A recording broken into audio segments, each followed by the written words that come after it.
Parents secretly used my credit card to book a $15,000 Europe trip for my golden child sister. So, I reported it as fraud, causing a huge family drama that may be gonna cut yet. I never thought I'd be writing a post like this, but here I am, still in shock and disbelief over what my parents have done. I'm Alex, 28M, and I have a younger sister, Emma, 22F, who just graduated from college. Our parents have always been, let's say, interesting in their approach to parenting, but this latest stuff has left me angry. To give you some context, I've always been the responsible one in the family. I worked hard through school, got scholarships, and made a good job in finance right out of college. I've been financially independent since I was 22, and I'm proud of what I've accomplished. Emma, on the other hand, has always been the baby of the family. Don't get me wrong, I love my sister, but she's definitely been covered by her parents. Growing up, it was always clear that Emma was the favorite. She got the newest clothes, the latest gadgets, and was never expected to get a part-time job or contribute to household chores. I tried not to let it bother me too much, focusing instead on my own goals and future. But sometimes, the favoritism was hard to ignore. I remember one particular incident when I was 16 and Emma was 10. I had been saving up for months to buy a new gaming console. The day I finally had enough money, I excitedly told my parents I was going to the store to buy it. To my shock, they said, "Oh, we already bought one for Emma last week. You can share hers." I was devastated, but I swallowed my disappointment and tried to be happy for my sister. Anyway, fast forward to the present. Emma just graduated with a degree in communications. I'm genuinely proud of her. She worked hard and deserves to celebrate her achievement. I even sent her a nice graduation gift, a new laptop she had been eyeing. Last week, I got a call from my mom. She was bubbling with excitement, telling me how they had planned the perfect graduation gift for Emma, a month-long tour of Europe. I was happy for Emma, thinking it was a generous gift from my parents. But then came the bombshell. "We used your credit card to book it all," my mom said casually, as if it was the most normal thing in the world. "We'll pay you back, of course, but we needed the points from your card to upgrade some of the flights and hotels." I was speechless. I couldn't believe what I was hearing. When I finally found my voice, I asked how much they had spent. The answer made me feel like I'd been punched in the gut. $15,000. $15,000 on my credit card, without my knowledge or consent. "Mom," I said, trying to keep my voice steady, "you can't just use my credit card without asking me. That's illegal. And $15,000 is a lot of money." She brushed off my concerns. "Oh, don't be so dramatic, Alex. It's for your sister's graduation. We're family, and family helps each other out. Besides, we're good for it. We'll pay you back eventually." Eventually? What did that even mean? And since when was $15,000 something to be casual about? I tried to explain to my mom why this was such a big deal, the impact on my credit score, the fact that I might need the credit limit for emergencies, the sheer violation of trust, but she wasn't hearing it. "You've always been so selfish," she said, her tone turning cold. "Can't you just be happy for your sister? This is your big moment, and you're trying to ruin it with your penny-pinching ways." I couldn't believe what I was hearing. I was being called selfish for being upset by an unauthorized $15,000 charge on my credit card. I ended the call, feeling a mix of anger, hurt, and disbelief. Over the next few days, I tried to talk to my dad, hoping he might be more reasonable. But he echoed my mom's sentiments, telling me I was overreacting and that I should be more supportive of my sister. Emma, for her part, seemed oblivious to the whole situation. When I tried to talk to her about it, she just guessed about how excited she was for the trip and thanked me for contributing to her graduation gift. I felt like I was going crazy. Was I really the unreasonable one here? I decided to call the credit card company to dispute the charges, but to my horror, I discovered that my parents had used my card details that they had in case of emergencies to book everything online. The credit card company said that since I had given them my details, it wasn't considered fraud. Now, I'm stuck with a $15,000 bill, a maxed out credit card, and a family who thinks I'm being selfish for not wanting to fund my sister's extravagant vacation. I'm hurt, angry, and feeling betrayed by the people who are supposed to love and support me. I don't know what to do. Part of me wants to cancel the whole trip, but I know that would cause a huge family rift. Another part of me wants to just pay it off to avoid the drama, but $15,000 is a lot of money, and the principle of the thing really bothers me. Plus, I'm worried that if I let this slide, it will set a precedent for future financial abuse. Am I overreacting? Should I just suck it up and pay for my sister's vacation? Or should I stand my ground, even if it means potentially damaging my relationship with my family? I feel lost and could really use some advice. Update 1. Thank you all for your support, comments, and advice. I was honestly shocked by the overwhelming response to my post. Reading through your comments made me realize that I wasn't crazy for feeling bad-weighted and angry about this situation. Taking your advice, I decided to take action. First, I called my credit card company again and escalated the issue. I explained the situation in detail, emphasizing that while my parents had my card details for emergencies, I had never authorized a specific use. After some back and forth, they agreed to investigate the charges of potential fraud.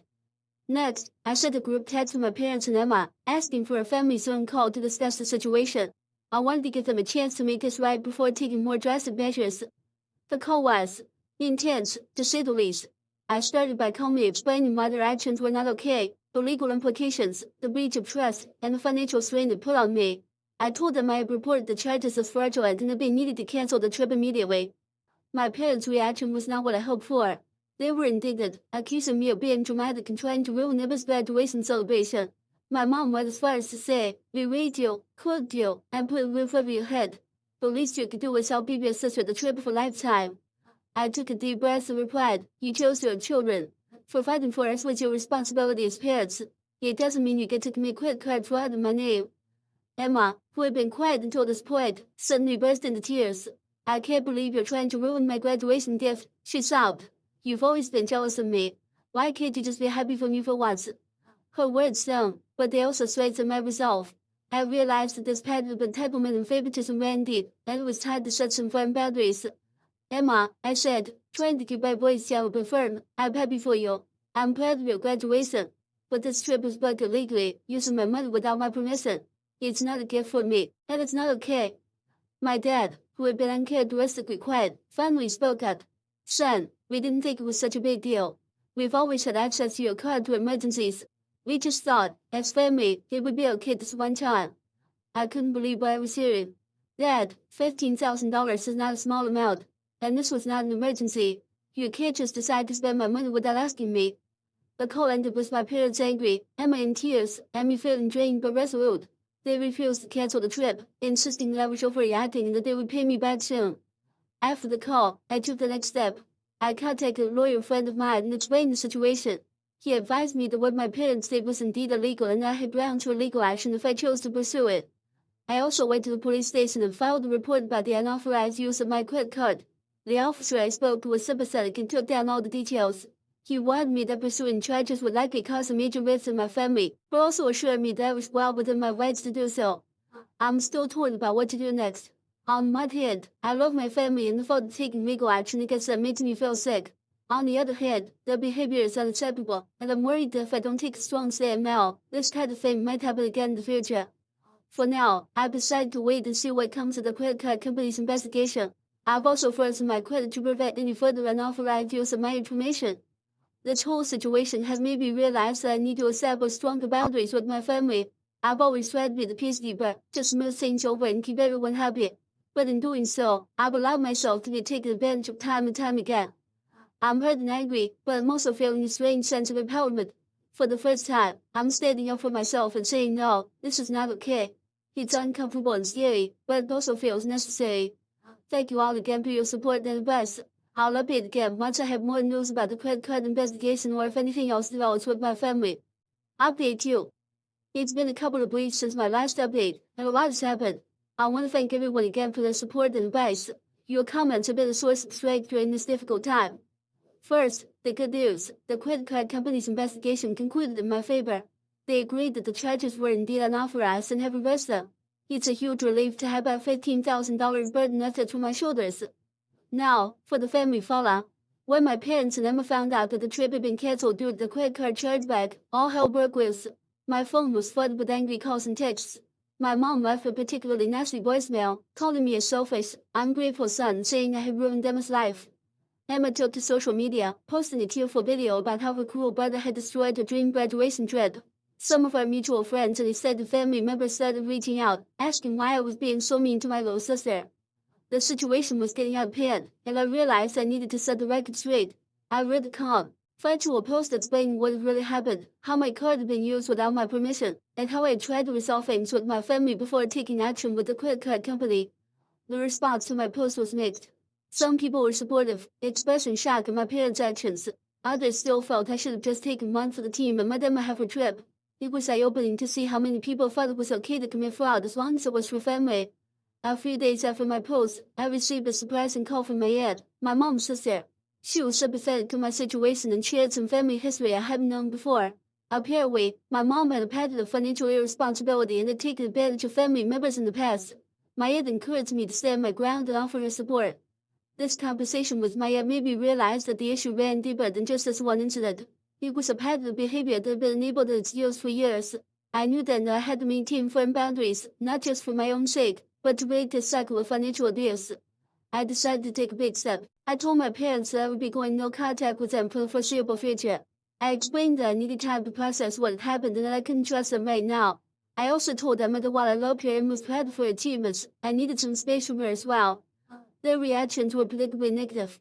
My parents accused me of tearing the family apart. Emma cried and said I was punishing her for something that wasn't her fault. It was hard, but I stood firm in my decision.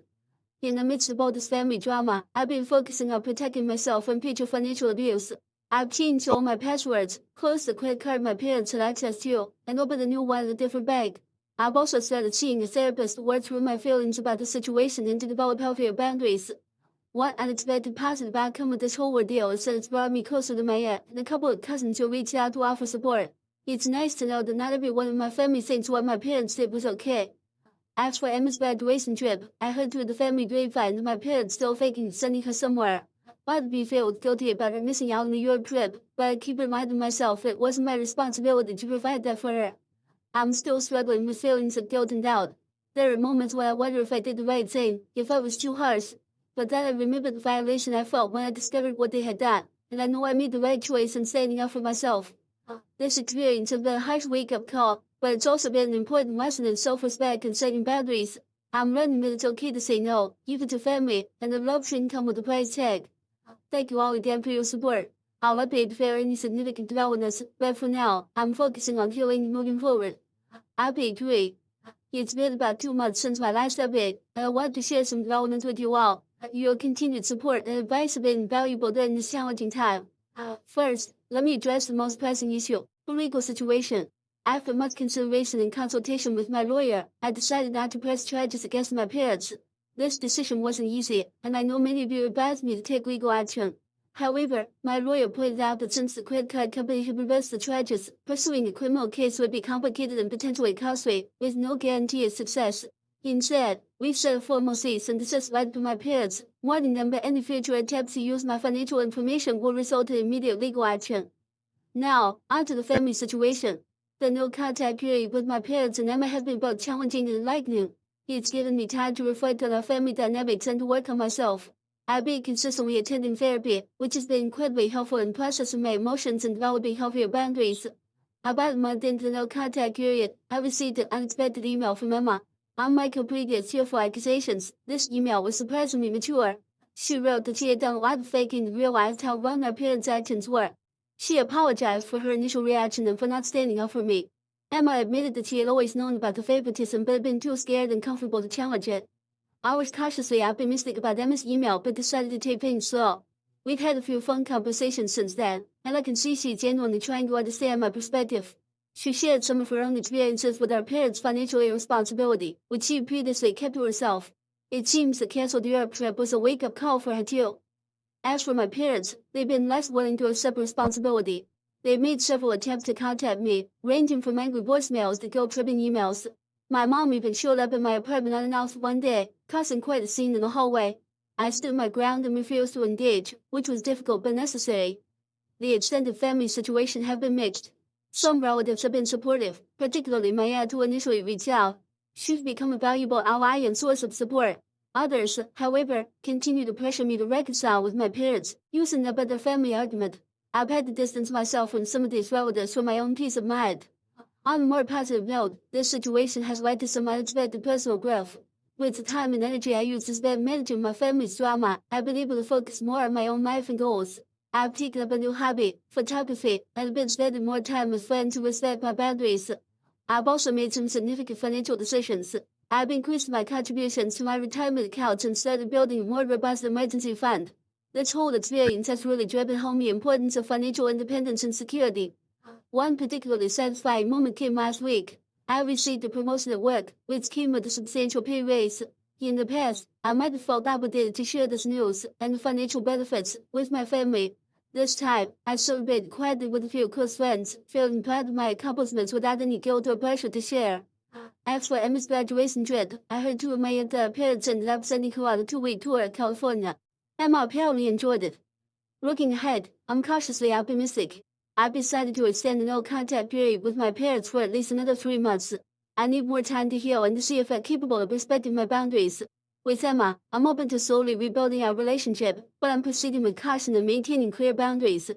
This experience has taught me a lot about setting limits, standing up for myself, and the true meaning of family. I've realized that family isn't just about blood relations, but about mutual respect, support, and love. The friends and relatives who have stood by me through this ordeal have shown me what real family looks like. I've also learned a valuable lesson about financial independence. I've always been good with money, but this situation has pushed me to be even more vigilant. I've set up additional security measures on all my accounts and have become more assertive in protecting my financial information, even from family members. There have been moments of doubt and sadness, especially during family events that I've missed due to the no-contact policy. Mother's Day was particularly difficult, but I remind myself that this separation is necessary for my mental health and personal growth. One unexpected outcome of this situation is that I've become something of a resource for friends dealing with their own family financial issues. Several people have reached out to me for advice on setting boundaries and dealing with financially irresponsible family members. It feels good to be able to help others navigate similar situations. As for my parents' financial situation, I've heard through my aunt that they're struggling. Apparently, they've been counting on using my credit for more than just Emma's trip. This has led to some arguments between them, with my dad blaming my mom for pushing too far with the credit card fraud. Part of me feels guilty, knowing they're having financial difficulties, but I remind myself that their poor financial decisions are not my responsibility to fix. Emma has shared some insights into our parents' reaction to all of this. She says they still don't fully understand why I reacted so strongly. They see their actions as a normal part of being a family and can't comprehend why I'm making such a big deal out of it.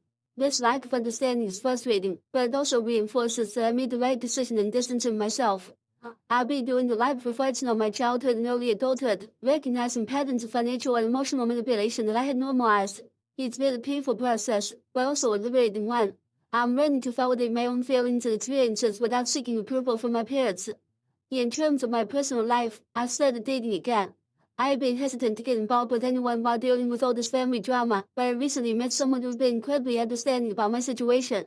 It's early days, but it feels good to be building a connection with someone who respects my boundaries and values. I'm also considering making some big life changes. I've always wanted to pursue a master's degree, but I put it off, partly due to concerns about how it would impact my ability to help my family financially. Now, I'm seriously looking into programs and considering taking the plunge. It feels empowering to be making decisions based solely on what's best for me and my future. As I write this update, I'm struck by how much has changed in just a few months. The initial shock and anger have faded, replaced by a sense of calm determination. I'm no longer just reacting to my family's actions, I'm proactively shaping a life I want for myself. To those of you who might be dealing with similar family issues, I want to say, it gets better. Setting boundaries is hard, and there may be backlash, but stay strong. You have the right to protect yourself, your finances, and your mental health. Thank you all again for your support throughout this journey. Your advice and encouragement have been a lifeline. I'm not sure what the future holds for my relationship with my parents and sister, but I know that whatever happens, I'll be okay.